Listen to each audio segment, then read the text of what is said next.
Welcome to this presentation on golf etiquette.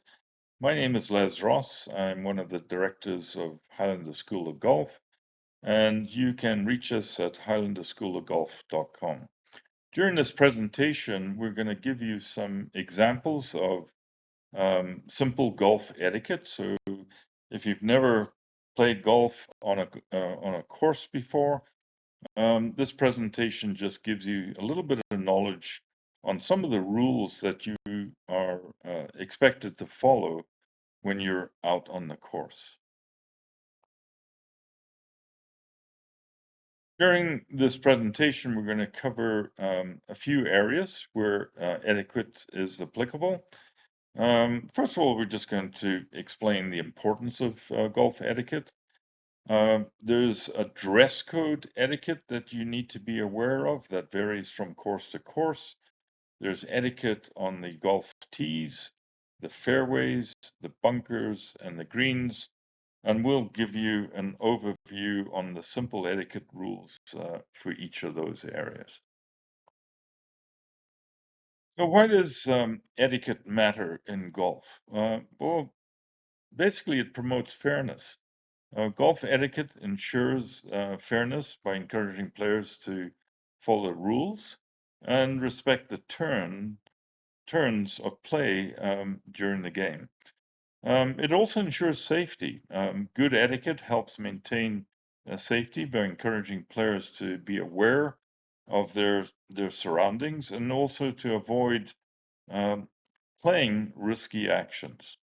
But most of all, it fosters mutual respect amongst players um, and preserves the camaraderie and the spirit unique to this game.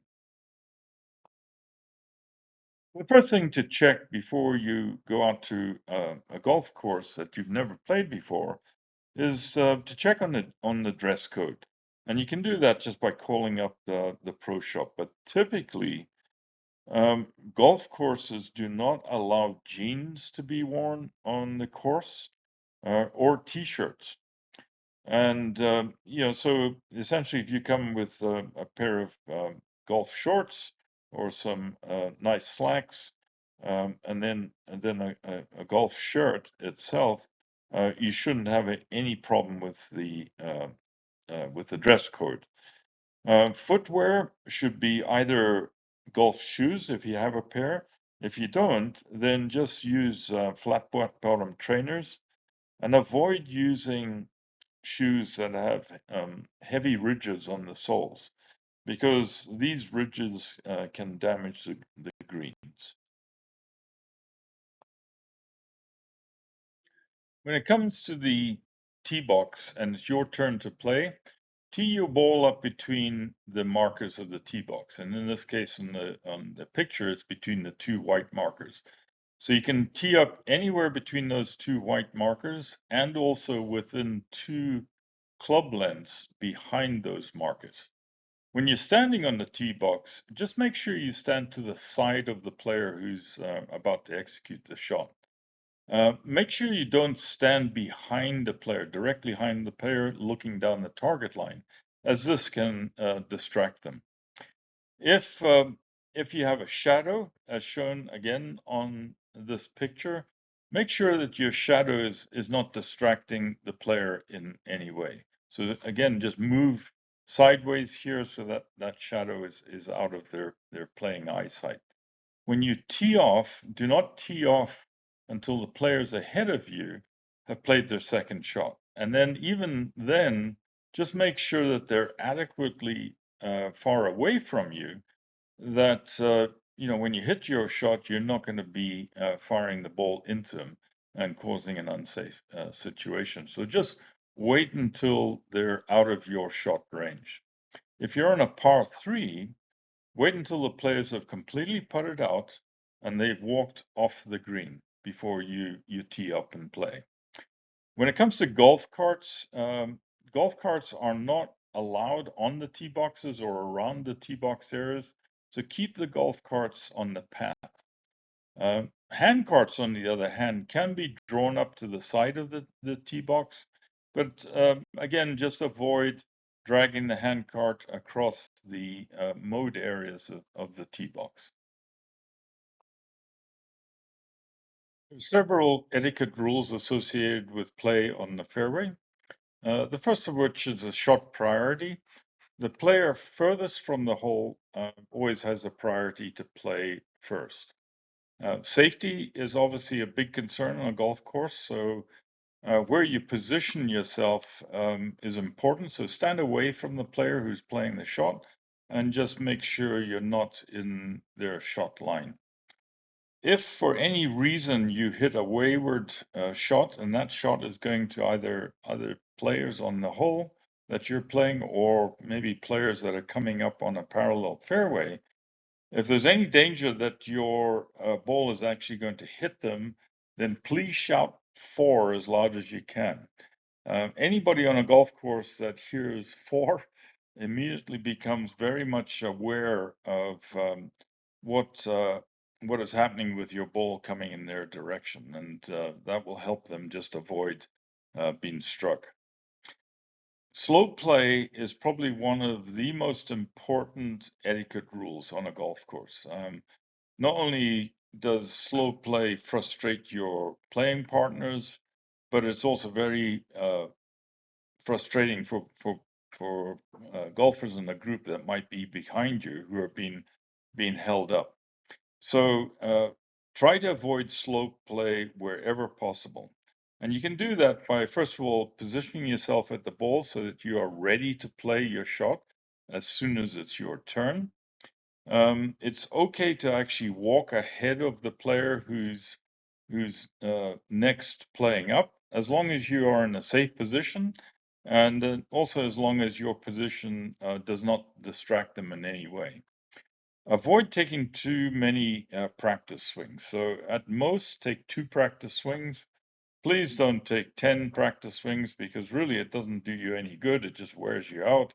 But it's also causes a lot of delays. And also avoid taking too long to actually play your shot. In other words, making the decision. Wherever possible, as you're walking up to your ball, you should be mentally going over what shot you're going to play and what club you're going to select. So by the time you reach your ball, you're ready to get up there and prepare yourself for the shot. If you are behind players that are ahead of you by more than one hole, it's customary that you need to speed up your play. And indeed, if there's a marshal on the course and they see that you've fallen behind, then they will approach you asking you to speed up play. If you have players behind you that you're holding up because of your slow play, again, it's customary to let those players through because obviously they're playing faster than you, and if you let them through, then they can continue to enjoy the game. And you do that by just waving them through. They'll walk up to your ball and past your ball, and once they're in a safe distance past you, then you can resume playing. But it at least allows them to move on at their better pace of play without impacting their game. When it comes to golf carts, check with the pro before you start the round, and because there might be some rules associated with where you can drive a golf cart, and they may even limit the use on fairways. Many clubs have what's called a 90-degree rule, so it means that golf carts can only be driven on the golf cart path up to the point where you're 90 degrees from your ball, and only then can you move on to the fairway. Now, in some cases, depending on the condition of the fairways, they may restrict your golf cart altogether from certain areas on the fairway. So be sure to check with the pro ahead of time on what those rules are. Now, as you can see in the picture here, typically when you strike the ball, you cause a divot. These divots are harmful to the condition of the course, so it's customary to replace the divot that you've created back in the shot position and just stamp it down. In some cases, the golf club will actually give you a sandbox on your cart, and that sandbox has sand, but it also has seed for the grass. And simply just pour some sand and seed into the divot hole, and that accelerates the repair process of the fairway.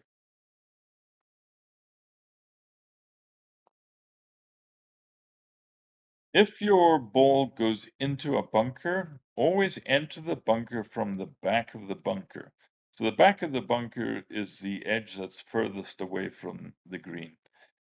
Don't come in from the front of the bunker because you may actually damage this edge. Now, obviously, when you go into a bunker and you play your shot, you're going to leave footprints in the bunker. You're also going to leave a hole where you've just played your shot. So use the rake that's provided with every bunker just to smooth out your footprints and also smooth out the hole that you've created from your shot. Now, the reason for this is obvious. Players coming from behind you, the last thing they want to do is, if they go into a bunker, is either end up in one of your footprints or end up the hole from where you played your shot. So this is just common courtesy to make sure that the bunkers are in a good playing surface, just in case people behind you come into the bunker. Green etiquette starts, first of all, with the sequence of play. The player who's furthest from the hole always has the priority to putt first. When you position yourself on the green, always position yourself to the side of the player. It's against the rules to actually stand behind the player to observe the line of the putt.